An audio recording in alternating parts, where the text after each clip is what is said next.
From Wakefield, it's the Nolan Night Show. Now you're joining Nolan. Let's get this week Jeff Kent to the show. And now, ladies and gentlemen, here's Nolan. And welcome back, ladies and gentlemen, to another edition of the show. Join me this week. Not only is he a fan of sports and basketball, but he shares a common thread with me. Although his skills, specifically at that school, are way better than myself, we have a common thread of URI and URI basketball. He attended the school in the late 80s to the early 90s. He had a big playoff run at the school. He is the one and only Jeff Kent. Jeff, how are you today? I'm doing well, Nolan. Thanks for having me. Of course. Well, I like to start like this, and although I also like to say, it's always a treat to hear from former URI players to share their stories and how they became so successful as they were at the school. It's been a quite interesting time the last handful of years through the entire world. From your perspective and your life experiences, how's it been for you now looking back at it? Now it's sort of not as severe. Are we talking about what the world went through in the last couple of years? Yeah. Yeah, it was interesting. So I have three sons and they're 23, 17, and 14. So, I think it was difficult as a father to help them navigate that because it was the first time. I'm 52, so I've never seen or experienced anything like that. So I think the biggest challenge was helping my sons kind of navigate that and coming out healthy, both mentally and physically. Yeah. I think we did a good job. We put a gym in the basement. We all lifted weights in the basement. Tried to stay away from the news and some try to determine, how we felt about things. Sure. And just tried to make the best out of it. Sure. And I think we came out of it pretty good. So, yeah, it was a difficult situation for a lot of people, but honestly, I think my family managed it pretty well. And we came out the other side all healthy and ready to rejoin society, I should say. Well, that's what we all have to do. Now, what this time also gives, and I always like hearing what people say about this, is that it gives them a time to reflect on themselves and see what they learned about themselves that they didn't know prior. So for you, what did Jeff Kent learn about himself during the last 3 years that he didn't know prior? That's a good question. I've been doing this dad thing. People ask me, what do I do for a living? I say I'm raising three boys, and that's really my focus in life. I'm not going to share my Instagram username, but you saw it. So I'm very proud of my young men. So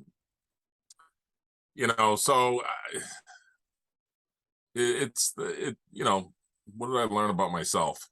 That I can get along. I know what I need in life at this point and how important my family is to me. I think the last few years, a lot of folks lost a lot of friends for a lot of different reasons, whether political or any other reason. So I think I've learned truly what's important to me, and that's family and a healthy family and healthy relationships. So I think that's probably the biggest takeaway for me. Sure. Well, and I think that also gives you time to think about the things that maybe you took for granted prior to all of it and realize that the smaller things are important just as well as maybe the bigger things that you were accustomed to or used to. Now, I wanted to have you on because you are and were a talented basketball player in college and in general. And for I like to start as this on top of all that stuff. Growing up, wherever it may have been, your relationship with basketball, not only in terms of recreationally, but in terms of, hey, maybe I can do this after high school, maybe get right to college or whatever it may be. Yeah. So I grew up, believe it or not, a pretty poor kid from the east side of Providence. My mom was a waitress, single mom for a while, and then she remarried, stepfather, and we had our issues at home. So basketball was my escape, which it is for a lot of kids. I think people hear that you grew up on the east side of Providence. I'm a Jewish kid. My mother moved us over there so we could be closer to Temple, so we could walk to Temple because she worked late nights as a waitress. So a little bit, I think people had a misconception of my background and where I came from. But like a lot of other kids, basketball was my escape. When things weren't good at home, I'd grab my ball and go shoot. And then as I progressed through middle school, I think I always talk about this. I think I hit 6 foot in 8th grade. I was still playing football, still loved baseball. Was lucky enough to go to LaSalle. My father would put us through LaSalle. 6'3" as a freshman, still played freshman football. Wasn't 100% focused on basketball. And then came back my sophomore year at 6'7", was playing JV football, and I decided, I think I got hit a couple times. So I was like, you know what? basketball's probably my path to, college scholarship was always top of mind and the goal. My parents weren't paying for me to go to school. My mom always said I was just happy you graduated high school after I got done, because neither one of my parents graduated high school. Okay. So as a parent, you want your kid to do better than what you did. And, graduating high school was better than what my mom did. So, playing in college was more my dream than my parents' dream, again, because they were just happy we were getting through high school. Sure. And then things got serious. Things started getting serious as a sophomore. I was 6'7" as a sophomore. Started varsity. I don't know what I averaged for points, 10 points a game. But then the summer between my sophomore junior years, I was 6'9" at this point, playing summer league successfully. At that point, now it was, where am I going to go to school? I was pretty confident I could get a scholarship somewhere, and now it's Division 1, 2, or 3, right? Sure. So that summer really kind of put me on the path to, it was really down to PC or URI, and it's an interesting story. Rick Pitino was the coach at PC. I'm a LaSalle kid, so I'm at PC almost every day after school. We'd sneak in the gym and they'd let us run. We would play with the students. And Pitino was the coach who I loved, and he was, getting ready to, he was building that team for that Final Four run, if you remember. Not a bunch, I don't want to say no-name guys, but, they were an average Big East team at the time when he came in. And he took an average team and really made them great. So I loved his approach to the game, loved him, loved everything about him, loved the school. And then in between my junior and senior year, I'm at Eastern Invitational Basketball Camp. And I was like a junior counselor. So you pay for a week, and then they give you a week for free because you work. So the director of the camp knew who I was, because I was a junior counselor. And he comes up to me, he's like, "Did you hear the news?" And I'm like, "No, what?" And he's like, "Rick Pitino just signed with the Celtics, I think it was, or he left PC." It's a little blurry because I know he jumped around, but he ended up leaving PC in between my junior and senior year. So he points over to a court and he says, "You see that guy over there? It's just like blonde-headed tan guy." And I'm like, "Yeah." He goes, "That's Tom Penders. Go introduce yourself." I'm like, "All right." So I went over there, talked to Tom Penders. He was teaching a kid the Texas Hop, which later they became like the jump stop, and talked to him. Really liked him, and played my junior basketball season at LaSalle. And then going into my senior year, URI was primed to have a good season. I signed with URI before my senior season. So Tom Penders was the head coach. I signed to go play for him. And then I ended up, I don't know if it's fate or whatever, I ended up breaking my wrist my senior year of high school. So I didn't play at all. Pretty much I played. I scored my 1,000th point. I played about Christmas, and then I got hurt playing basketball. But I had already signed. So that's kind of, and then, so Rick Pitino leaves PC. I end up at URI with Penders, which I love. It was great. They were the better team at the time anyway. And my brother was at URI playing football, so it kind of made sense. And then at the end of a successful run in the NCAAs, Tom Penders left and went to Texas. Yeah. And then I don't want to say I was stuck with Al Skinner, but I was signed to go to school. Back then you couldn't change your mind because the head coach left, you couldn't leave. So I ended up playing for Al. So that was a long answer to a short question. I was curious about that because my dad had attended URI the same years that you were there, and he had mentioned LaSalle, so I sort of wanted to ask you about high school. We see nowadays, though, with high school sports, not high school, maybe higher up, advanced high school athletes, you see basketball specifically, and football, the college decision, and you see they wear the hats, the jerseys, they switch it up and play these jokes.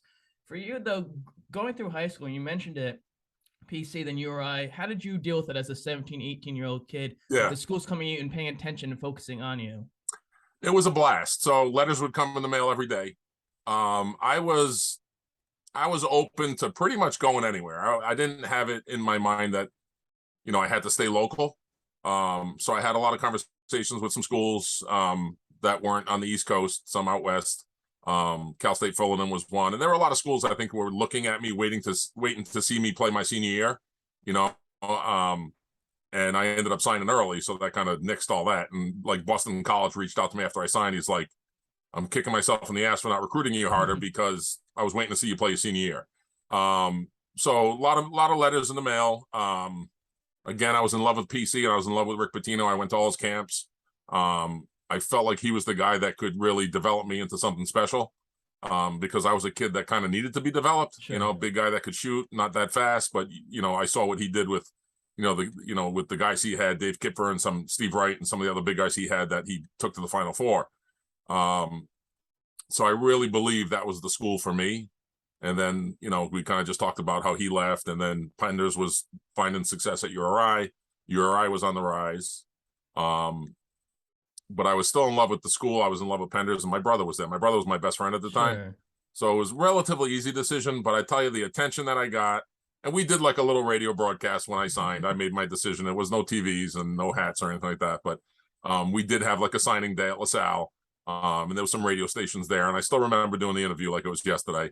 And I'll never forget, I'm 52. And someone asked me, what was the experience like? And I'm pretty sure my answer was well, it's everything you would expect. And I was like, that probably wasn't the best answer. But that's how I answered, I remember it like it was yesterday. We're sitting in the guidance. Our basketball coach was the guidance counselor. So we did do a little press release thing. So it was cool. I love the attention. There's nothing better. I have 3 boys. 2 of them have potential to play baseball in college. So, I've tried to share with them my dream, but it really has to be their dream. Sure. And I'm kind of going through that with my 17-year-old right now. I think baseball in college is a little more my dream than his. But for me, it was an amazing experience. Just that, the feeling of people wanting you, know what I mean, as a kid. And knowing that you can bring something special to the table and help a team win. It's an experience like no other, and not everybody gets to go through it. I probably didn't appreciate it enough at the time, and now that I kind of relive it and talk about it a little bit, and I really haven't since then, I find myself very fortunate to have gone through that. And, any kids that get to go through that on any level, it's really it's special time in your life. So enjoy it. You just talked about how, Rick Pino leaves the year you're about to go, and then you talk about then Tom Pender's leaving. So then it's just Al Skinner, it's the rest of his staff. At that time, though, a talented high school player scoring your 1,000-point, and throughout URI, you have a successful career there as well. What was your conversation in terms of with Al, in terms of what you would provide, but also what they were looking for you to provide for the team? So this is where, looking back, I have some negative feelings with URI. Al was a very young head coach. I think he was 40 when he got the job. And when you're 20, I'm 18 as a freshman, 40-year-old man seems like an old man, right? Yeah. But now that I'm 52, I was like, geez, how did he take that job as a 40-year-old? Are you ready to do a job like that when you're 40? So I have some ill feelings towards the coach. I would say the coaching staff, more towards Al. I don't think he did enough for me throughout the 4 years. I'll tell you right now, we never sat down and had a conversation about my path. I was 100% at URI to go to the NBA. Like I said, my parents didn't graduate high school. I wouldn't have gone to college if it wasn't for basketball. I 100% went to college, went to URI to go to the NBA because I felt like that was the only thing I could do in life. I'm like, what else am I going to do? I'm a kid. I wasn't a bright student, wasn't smart, wasn't well-spoken, didn't have the upbringing. I felt that, some kids have where you can jump into corporate America and be successful. So the NBA was my path, or, at least I felt like it was. So disappointing. Al and I promise you, I can't remember. Going into my senior year, he says, if you want to get drafted, you got to average this many points and get this many rebounds. That's literally the extent of the conversation I had with Al throughout 4 years around Jeff Kent and what's he going to do with his life. Sure. We had some great assistant coaches, Billy Cohen, who went on to coach Northeastern, who I think he's still there. Yeah. Timmy O'Shea. They were young guys at the time. And I think they offered some guidance. But I never felt like I got anything extra from any of the coaches at URI, which is, looking back, I was just another kid looking for direction and looking for a mentor. And none of the coaches really provided that to me, unfortunately. You mentioned, although you're almost going to PC, URI has a rich, and I don't say in the last few years, maybe not necessarily a rich history, seeing as they've taken a few L's from PC recently. But entering your freshman year, how much of an idea did you have of the rivalry that URI recently had with PC, Temple, and the schools like UMass? So, growing up in Rhode Island, very aware of the PC URI rivalry. I was a huge Big East fan through high school because I followed PC more than URI. I was a huge Syracuse fan. So well aware of the rivalry. I mean, you watch those games on TV. It used to be the Civic Center back then, now the Dunk Center. So I was well aware of it. As a freshman, they were coming off a very successful year with Tom Penders in 90-91. and no, not 1991, 88, 89. When they did, they made a Sweet 16 run. So they were still, Kenny Green was there, Bonzie Colson was there. I saw Mergen Cena was on your show. So I looked up to all those guys because I watched them make that run, right? So you got to understand, I'm a senior at LaSalle. URI's making this run, and the NCAA games are on at like 1 in the afternoon. So like they're giving, LaSalle's making announcements of the scores at URI. So I was kind of the big man on campus at LaSalle at the time. So as a freshman, and watching all those guys do what they did the year before, I really looked up to them. They took me under my wing. Mergen Cena, really was a great teammate to me. Kenny Green, same. Bonzie as well. They embraced me. I played a little bit as a freshman, and very grateful for the teammates that I had, because I think it made up for the lack of support from the coaching staff, or Al Skinner. I don't want to say coaching staff, probably Al. Sorry. Well, I wanted to ask you about that, seeing as there were a few guys left over from that Sweet 16 run during your freshman year, and being that throughout your time at URI, and I don't know how relevant or credible Sports Reference website is of statistics, but being that you were the only few true centers on the team, learning from Bonzie Colson, some of those other guys who played the combo center and forward position, what was that like to play with them? Yeah, so number one, Kenny Green was easy to play with because you just throw the ball up in the air, he'll go get it. He was an unbelievable post player. What I learned from Bonzie was a toughness. He wasn't a guy that's going to put up 15, 20 points a game, but he was tough. He taught me how to give a foul in Division I basketball. When you give a foul, you don't give a layup. So he taught me a bit of toughness that I needed as a freshman. And just, taught me what Division I basketball is all about. It's it's faster than you think. It's the game just moves quick. And as a freshman, it takes time to slow the game down a little bit in your mind and kind of catch up. Kenny was awesome to play with. I didn't have Kenny's ability where he could just kind of turn and jump over you and take a hook shot and not get it blocked. So I had to be a little bit more creative offensively, like Bonzie, not a crazy athletic guy, but a big guy. So I think my game was more like Bonzie's at the time. I could take it outside a little bit more than Bonzie could. But that came a little bit later. And then Mergen Cena was kind of that swing player, and we had John Evans as well. I was kind of somewhere in between Bonzie and Mergen, right? Mergen was a little bit more of an outside player. I was just a little too slow to play outside in Division I, but I could shoot. So very grateful. They all helped, kind of helped me progress as a freshman, and they accepted me. I never felt any negativity from any of the players. It was really a great environment. I think we were all disappointed in that freshman season, in my freshman season, because expectations were still a little high based off of coming off that year, but they lost some pieces. I mean, when you lose Tommy Garrick and Silky Owens, they're hard to replace. We brought in some transfers that, we're transferring for a reason, right? But good players. But I think Al did the best he could with what he had, and we just kind of probably underperformed, to be honest with you. Well, that was sort of my next question. They're coming off of that highly successful season of the Sweet 16 run, and then they are expected to then maybe even do even better the following year, as most teams are kind of expected to do with fans who may or not be super present with them. Yep. During that time, even though you're coming into this team your freshman year, the year after, how much do you remember of the team not worrying, but having that effect on them of taking their attention away from playing basketball instead of being much better? If I understand I think I understand what you're asking me. The biggest challenge coming off that year was our schedule. So we had a schedule like Tom Penders was coaching, and we had a top 20 team.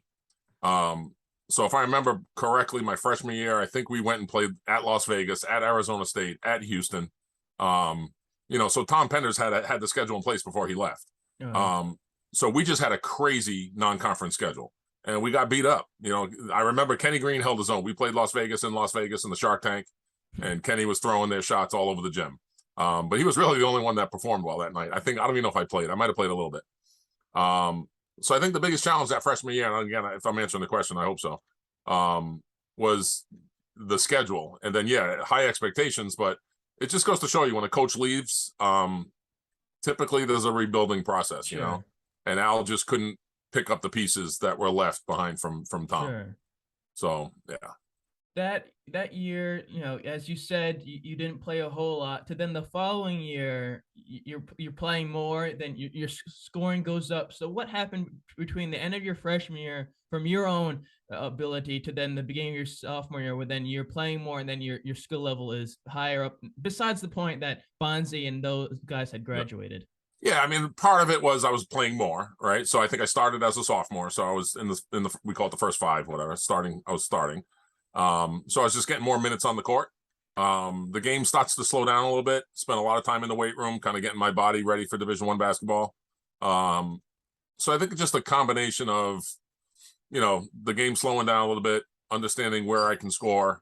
Again, I always look back. I think I could have done more with, had I been positioned better within the offense. But as a sophomore, I was kind of still trying to figure it out a little bit and taking what came to me rather than going to get it. And to be honest with you, I don't know if I ever went and got it at URI. I kind of always just let the game come to me. I wasn't selfish enough. And I think it hurt me personally anyway, as far as getting drafted as a senior, things like that. But yeah, I think just like, freshman to sophomore year, you just kind of start figuring it out. Game slows down. I don't think I scored a bunch my sophomore year. I don't remember what I averaged. Was it 8 points a game or 6 points a game? But again, what's happening, I wanted to play. So I went to a school where I play a little bit as a freshman. I was starting as a sophomore, and that's really was part of my goal going to a D1 school. I didn't want to go to a school that's, a top 10 school and sit on the bench for 2 years, So in my mind, I was achieving my goals. I was on the court. I was having opportunities. So I'm grateful for that, Al, And I've read this, or not read this. I've been sort of getting this from players that have played for URI. That's different nowadays, where everyone, years ago would play as many games as they could, if not every game. They'd play in the game as long as they could. In your junior year, now you're starting every game and you're there on the court as much as possible. For you to now, after your freshman year, not really playing a whole lot, sophomore year, now you're starting. Junior year, the new guys are now coming in again. Your thoughts on now where you were with the team and your performance on the report card? So junior year, I think I became a little bit more of a leader. I don't know if I was captain junior year, maybe. I don't remember. I might have been co-captain. I don't remember. But I felt like I took on more responsibilities. I was becoming a leader. I was always a very vocal player.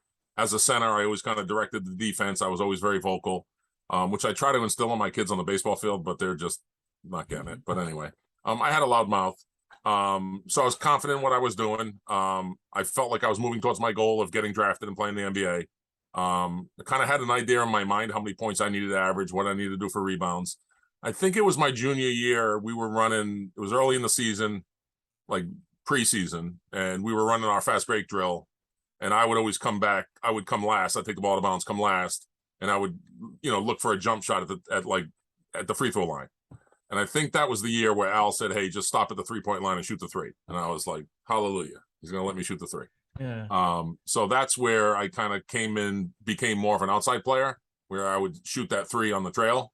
And it kind of became, I don't want to say it was my trademark. It was in the offense, but I was able to shoot it for a pretty good percentage looking back now. So I think in my junior year is where I became a little bit opened up for me a little bit more outside. But I wish, looking back, Al had run more for me. He was always said, I don't want to run anything for you going away from the basket. I was 6'10". In the Atlantic 10, that was a true center at the time. After I left, bigger guys came in. So he wanted me under the basket. I wish there was more offense run for me away from the basket, because it fit my skill set better. Sure. I wasn't really a post-up player. And after going to play in Europe, I was really more of a guy going away from the basket.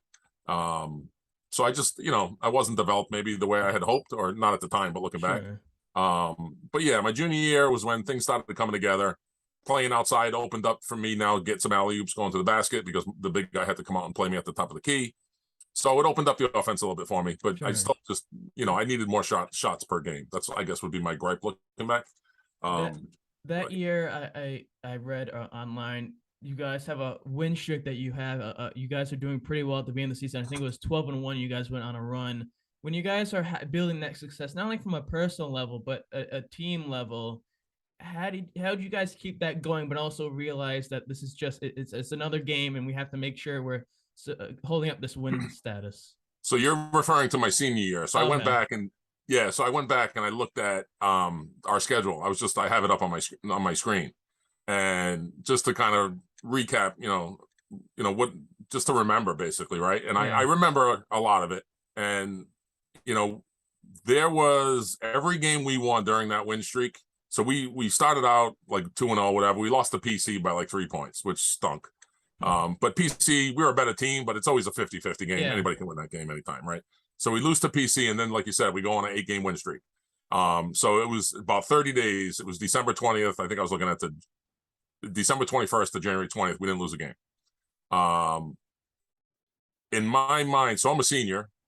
I'm like, if I can just make the NCAA tournament, get on TV, because back then there was only a few. If you didn't play in the NCAA, NIT wasn't televised. Sure. If I can just get this team to the NCAAs, win 1 or 2 games, score 20-something points a game, have a good game on national TV, I'll get drafted. Sure.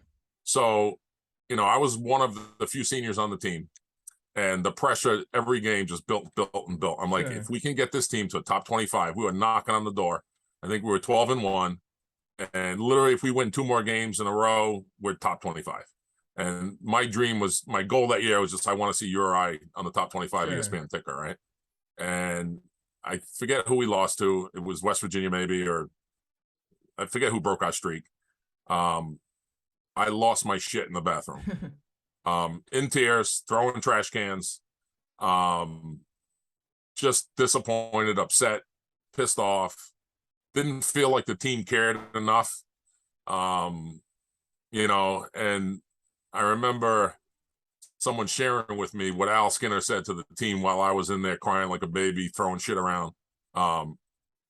He said he should show that on the court, should have showed that on the court, and someone shared that with me, and I think that was probably the most disrespectful thing that a coach could have done, has said. But then Billy Cohen pulled me aside. This was later, and he said, you got to understand, not everybody is putting the pressure, feels the pressure that you feel to win games, because they weren't seniors. They weren't necessarily trying to go to the NBA. So that was a tough night. I don't know if part of my reaction was to try to wake the team up. It was part of, I wanted them to know how much I cared. I was Sure. captain, senior. I wasn't giving up on the season. I felt like we needed a kick in the ass at the time, and I don't think Al was the guy to do it. So I tried to do it. Sure. I wish he never even had a conversation with me about it. We just didn't talk. But we kind of readied the ship a little bit, and we finished out okay. I was looking at the schedule. We lost 7 conference games, and that just shouldn't have happened. Too many close Sure. games. I think we won all of our non-conference games except for PC. But the pressure was there. Let me tell you, it was enjoyable, but I could just feel that top 25 around the corner. I could feel us, getting an NCAA bid. And that was my into the NBA. Just 1 or 2 good games on national TV, and I was going to get drafted. So very disappointed how we kind of finished up, but we made a nice little run in the Sure. NIT. Yeah. Well, I want to speak that because URI also, whether it's the NCAA tournament or the NIT, they've had in both, although last few years they really haven't had the ability to do that with whether it be coaching or players or commitment from their players, whatever it may be, which is another thing I've realized through former players on the team. And they talk about how they all, they fit together regardless of the results of the team, and that they all were committed to that team. Whereas you see nowadays with college athletes, they leave early because they're not getting the time that they think that they should be having, or whatever the results may be. But for you as a player, and I asked you about going into URI with the rivalry games they had with 8-10 teams and PC. Yep. Then as a player, you were able to experience that. From your perspective, growing up watching the team, do well in the NCAA tournament, for you, what was your reaction to making the NIT tournament and then the run you guys had? Yeah, so I was, we were disappointed but happy. We felt like we did enough to get in the NCAAs, but unfortunately with URI, like with a lot of teams 20-8 in our schedule, and all the non-conference wins would have been enough to get in. But we didn't have a good season before, so we after Sweet 16, we struggled for 3 years. So had we had a better year or 2 years leading up to my senior year, I think 20-8 gets us in. But I don't think they made a mistake based on our history, right? So if we're 22-6, I think we're in, maybe even 21-7. So we were this close. We're like a win away, We lost 3 times to UMass, John Calipari, another guy I love. He's like a Patino guy. I was just looking at the schedule. I'm like, he got us 3 times that year. And I think we had a triple overtime game in the cage. So, you know, happy to be playing in the postseason because it was my first run and a senior. I'll tell you this. So we go to Vanderbilt. We beat them. Double overtime. I think it was double overtime with Boston College at Boston College. They said going into the BC game, the rumor was we beat BC, we're guaranteed a home game. Now, Keeney Gym's our home gym, 3,500 seats at the time, right? NIT is all about money. So they said, you beat BC, you get a home game. So we're like, all right, we win this game. We're home. We're definitely winning at home. No way we're losing. We beat BC. I think everybody's like, oh, shit, they beat BC. NIT was, right? Now what? And they send us to frickin' Utah. Wow. And Utah was a decent team, but it was just a hard place to play. Sure. It was a big stadium. It was cold, whatever. But we play Utah at home. We're moving on. And I think the moving on might have been the Final Four. I don't know. Or maybe Final 8. So again, happy to be there. It was a great run. The Boston College game, I had a heck of a game. I remember their coach gave me a great compliment after the game because he was recruiting me. Sure. And then they ended up signing Billy Curley, who I could have played with. Billy Curley. We were both big guys. I played against him with AAU a little bit. He was more of a post player than I was. And again, BC coach had reached out to me after I signed. And after the game, he said, Jeff Kent's as good a big man as we played all year. And that's a Big East team. So I'll never forget that compliment. It was a great experience. So it was a good run. Disappointed we didn't get a home game, honestly, in that third game. We should have, because I don't think there's another team that played 3 road games in the NIT. They gave it to us a little bit, but it was either that year or the year prior that I read that you guys cashed in some receipts on St. Joe's and I think St. Bonaventure's that had the team's number prior to that. When you're able to go to then from maybe a losing season or season that borderline winning or losing season against a few teams that take care of business against you guys to then the next year where you guys are super successful to then beat these A10 rivals, what was it like for you as a player? Yeah, so the greatest example I can give you, during the middle of that run, number one, it was nice, right? So we always struggle at UMass. Even my senior year, they got us 3 times. But Cal Perry's just a good coach. The St. Joe's, going on the road and playing. I remember my senior year was when we were knocking on the top 25, and we walked into St. Joe's, and it was the whisper of, this is URI. Like, this is the team, right? Where you went out there and you felt like the crowd was like, damn, we're not beating these guys. You know what I mean? So I'll never forget that feeling. And I think we lost that game, or we lost the game to them that year. But yeah, it was nice to step on the floor being the team to beat, right? Because up until my senior year, we hadn't been the team to beat. So yeah, a lot of good memories, a lot of good road wins my senior year. And then we just lost some unfortunate ones, Like I look at, 3 points here and there to GW. I think I got like a 4th foul, or I fouled out of that game with 5 minutes left on a clean block shot. So we lost some close ones, but that feeling of stepping on the court, knocking on the top 25, it was a great feeling and something that we all worked very hard to achieve. You talked about Kinney Gym for a quick second. Now, obviously, they have had for almost the last 20 years the Ryan Center. Playing at Kinney Gym, a small environment. Those who have played for URI have been on here that have been fortunate to have talked about the environment that was and what that did to the other players and the coaches from those schools with the fans that were there.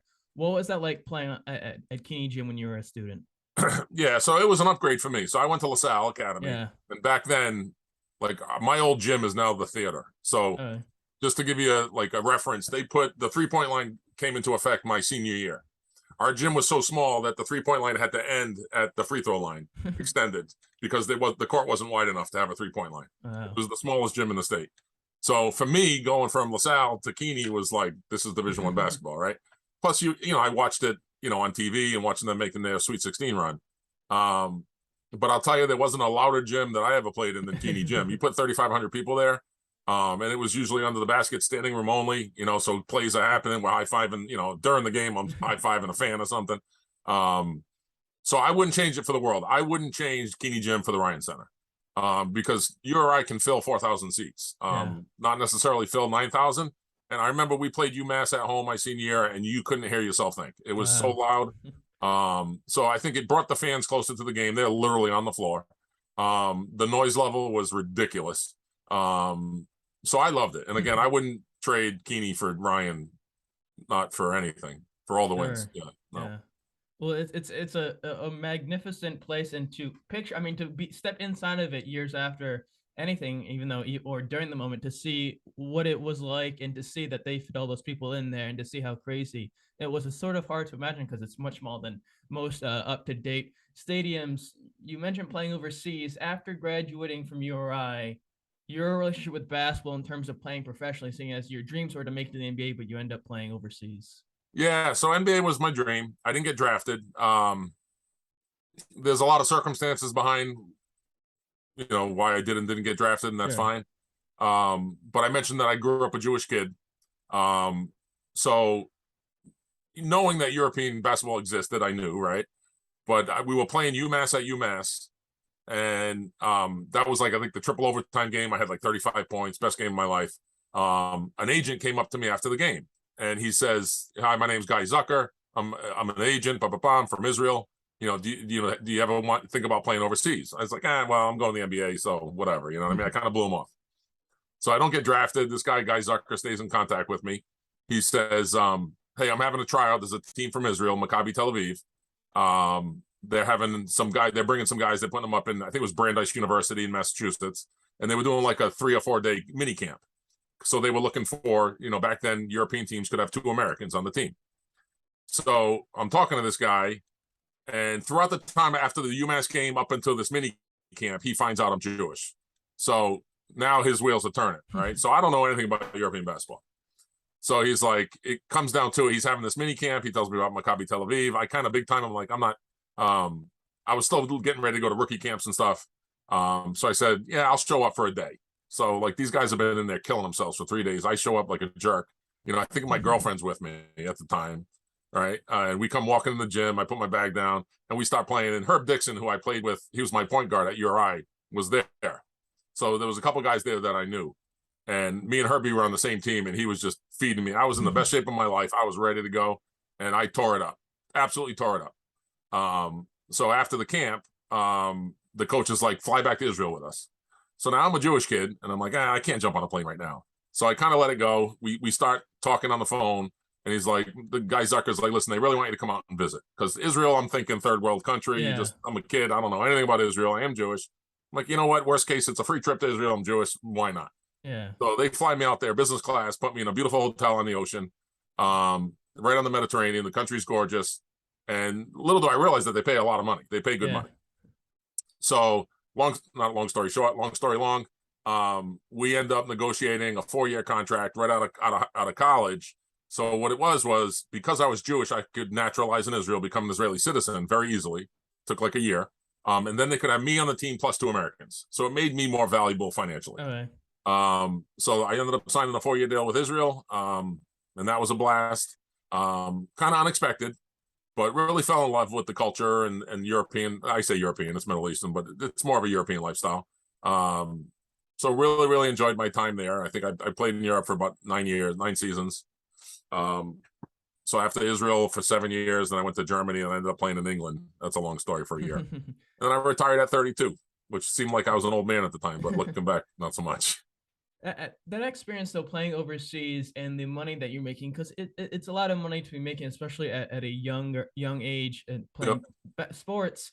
How did you not let that consume you and let that take over your then ability to be a basketball player?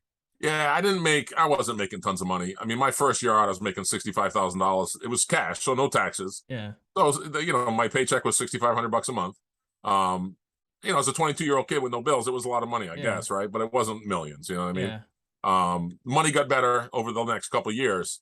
But for me, it was freedom. I'll tell you, like I said, I grew up, a poor kid from the East Side. And I think as soon as I started getting paid, I think I ordered like 15 pairs of shoes from this shoe place, Friedman Shoes, because I grew up without having shoes. I went to LaSalle. Like I wore the same pair of shoes for 2 years. They had holes in the bottom. So I definitely overspent, and found out what it was like for the first time in my life to have my own money and money that I could live comfortably on. But it wasn't enough money where it got in the way of like my focus with basketball. You know what I mean?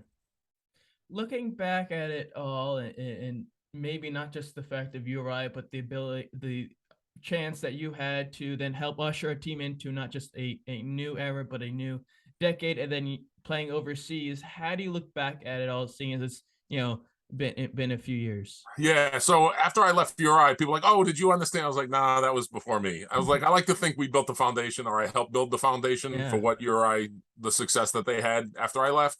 I hope it wasn't because I left. But I think Al, he put some good pieces in place. And again, I think we built, a winning environment my senior year that helped them moving forward, because they Sure. definitely experienced a lot of success after I left. Yeah. And kudos to them, kudos to Al. But I'm not bitter that I wasn't part of it. My Sure. journey was my journey, and I own that. I think I went to URI at probably the worst possible time, I could have within that, Sure. 8-year span or 10-year span, just because of the coach, so much success and the coach leaving. And I think a 3-year rebuilding process was reasonable for Al as a head coach. I just wish that, my regret is I wish I had done more Sure. on the court, and I wish I had more help, from Al. Looking back at it and mentioning your success that you had, and talking about coaching changes when you were there, URI recently just went through a coaching change from David Cox, who they had for a few years, and who was an assistant with Dan Hurley, to then now a new guy, Archie Miller, who was at Indiana and Dayton. What do you hope, as a new coach, what do you hope he brings to your alma mater as a coach? Yeah, I mean, the frustrating part with URI is it's always a stepping stone, and I Yeah. don't know how to fix that. I don't know if URI can ever pay enough money or get the right person in there that says, you know what, like an Eddie Cooley, I'm staying, I'm not going Yeah. anywhere. I don't know that they're going to have to throw Eddie out of PC. I grew up with Eddie Cooley. We played travel ball together. I respect the heck out of him. I'm sure there's jobs out there he could get, right? Sure. Especially after last year. I think he was coach of the year last year in the Yeah. Big East, maybe. He could get jobs, right? URI needs an Eddie Cooley. So I don't know, I don't recruit coaches. I don't know who that right guy is, or girl, or whoever. But they need an Eddie Cooley. Sure. So that's what they need. They need someone that's committed. There were rumors that Patino was interested in the job at some point. I would have loved to see them pull the trigger on it. Everybody deserves second and third chances, as far as I'm concerned. I think that would have been amazing for the university. I understand why they didn't. But they just need someone to build the program up and stay, and not go chase money and a bigger program. Sure. They have the gym, they have the campus. It's in a beautiful state. I live in South County. I'm 10 minutes from the campus. You just got to find that person that wants to stay, man, because it's just a stepping stone, unfortunately. Sure. And I think that's unfortunate. Now it's turned to a money business, or no offense to NILs, and God willing, God bless the kids who chase after that to want to make money, and after years of not being able to do that as a college athlete. But I think that there needs to be, as you said, a coach that wants to be there and stay there and help get players. And although transfers and grad students help, get players who are going to be there for 4 years, not leave and not have to rebuild every 4 years, because that's not fun. And then a coach leaves and then they have a poor experience. Now, before we end here today, and again, I want to thank you a great deal for doing this, I want to end on a little segment called the One Word Challenge. So in this, I thought a few names or people or places or things that have some connection to my guest this week, being Jeff Kent, and he has to do his best to say whatever comes to mind when he hears this in a word or two or sentence, if he can. So are you ready? Okay, I'm ready. Kingston. Home. Kenny Jim. Memories. Ed Cooley. Friend. Bonzi Colson. Great teammate. A10 basketball. Challenging. And last but certainly never least, in this cosmic universe we all live in, Jeff Kent. A dude trying to figure it out. Well, I think especially nowadays we're all trying to figure out. Well, Jeff, I want to say thank you very much for taking the time to do this and give me some insight in your experiences at URI. It was a big treat for me. Thanks for having me, Nolan. I really appreciate it. Heck of a job, man. Well, I wish you the best of luck in the future. Well, all those out there who enjoy this, because who the hell wouldn't you? Going to want to subscribe, follow, comment, share all that fun jazz, because down the road it becomes as successful and big time as Joe Rogan's, because why wouldn't it be? You're going to say, holy crap, the episode with the legendary Jeff Kent was amazing. Follow on Twitter, Nolan Car Night, and Instagram, Nolan Car Night Show. In the words of Johnny Carson, individual, heartfelt good night. Take care and see you later.